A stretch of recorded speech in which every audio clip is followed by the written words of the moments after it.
I still answer the calls, still pull on my boots like my heart is not a thing that has learned how to limp, still step into my gear like I am not carrying an entire cemetery of almost beneath the weight of it, still climb into the truck with my hand steady on the wheel like there is not a ghost riding shotgun in every lesson he ever gave me.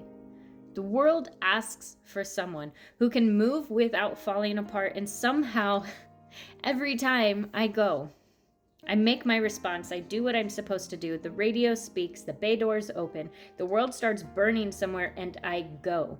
Because that is what I do now. I go. Sometimes he is there, sometimes he is not. And somehow both feel like losing. When he is not there, there is an emptiness I hate admitting I notice. A strange absence in the middle of all of that movement. When he is there, I feel him before I see him. I turn, he looks, and for a second, maybe two, we are not strangers standing in turnout gear on opposite sides of everything we never said. For 1 second, his eyes find mine like they still remember the way.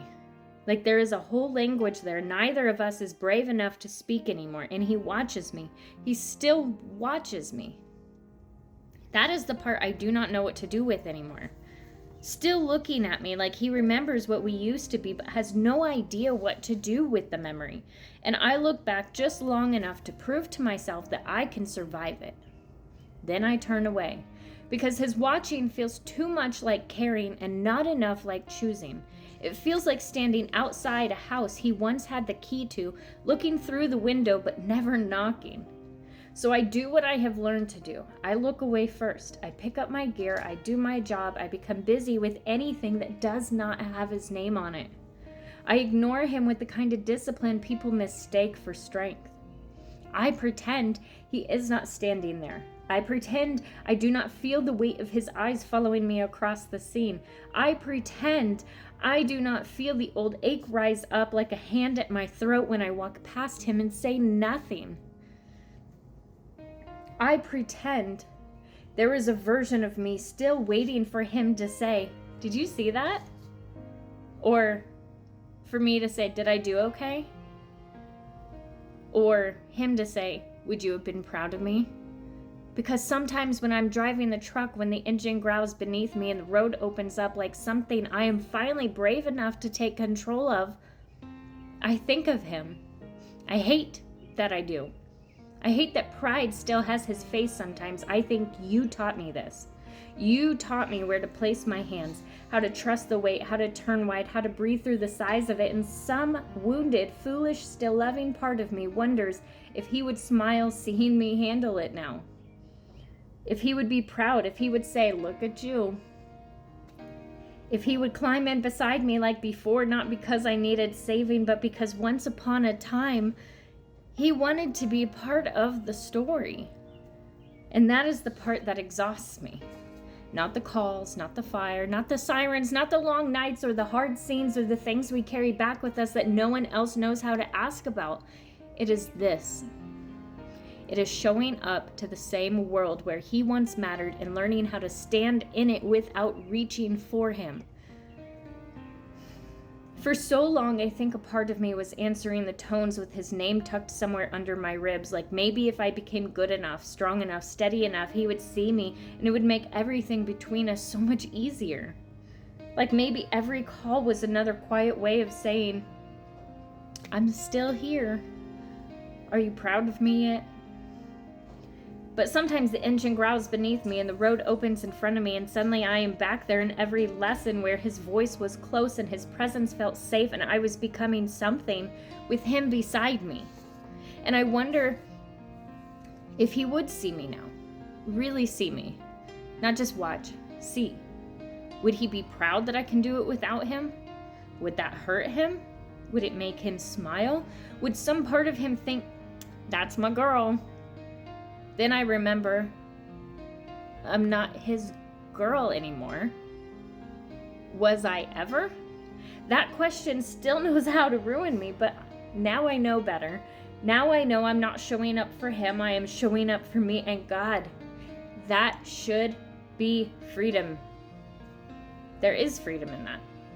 But some days freedom feels less like flying and more like walking home alone from a place you used to be met. Because I do not miss the confusion anymore. I do not miss begging my heart to understand the silence. I do not miss making excuses for a man who could say all the right things and still leave me holding the wreckage of what his actions refused to protect. I have accepted it now. He could not hold my heart, not in the way it needed to be held. Maybe in another life, some softer world, some kinder version of the story, he was my soulmate. Maybe there he knew what to do with a love like mine. Maybe there he did not flinch from the responsibility of being trusted. But not here. Here, his hands were warm but not careful. His words were beautiful but not enough. His presence felt like home until I realized home is not supposed to make you question whether you are safe. And if he came back, even if he stood there with all of the apologies I once prayed for, I do not know that I could hand him the keys again. Maybe, but I don't know. Not to my heart, not to the softest rooms in me, not right away. Not after learning how much damage can be done by someone who never meant to destroy you, but never loved you well enough to stop. And still, I miss my friend. That is the cruelest thing. Not the almost love, not the what ifs, not the life where maybe he chose me right. I miss my friend. I miss calling him after a call with my voice still shaking and my adrenaline still bright in my blood. I miss saying, "You are not going to believe what happened." I miss him listening. I miss the way a story felt different when I knew he would hear it. I miss asking what he thought. I miss the advice, the jokes, the quiet check-ins, the comfort of being known by someone who had seen me in bunker gear and bad moods and brave moments and ordinary ones. I miss having a place to put the day down because now I come back from the calls and no one is there that I want to tell in quite the same way. There are people who care, but it is not the same. It is never the same when the person you want to be proud of you is also the person you are trying to survive.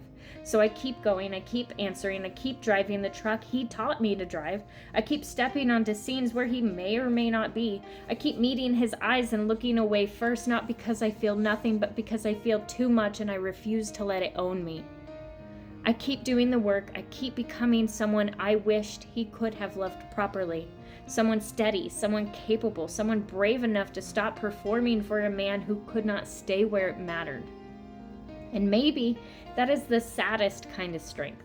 Not the kind that roars, the kind that climbs into the truck anyway, the kind that hears the tones drop and still responds, the kind that misses him with both hands on the wheel and does not turn around. The kind that whispers, "I hope you are proud of me," then answers herself before the silence can, "I am. I am proud of me." Even if he never says it, even if he watches and says nothing, even if some nights I still wish the call I could make was not to dispatch, not to the station, not to duty, but to my best friend, the one I lost before he ever really left. Because I know my heart needs more than a man who feels deeply but cannot act safely. I know my heart needs consistency, truth, courage, tenderness with follow-through. I know my heart needs someone who does not make me feel like I am too much for wanting to be chosen clearly.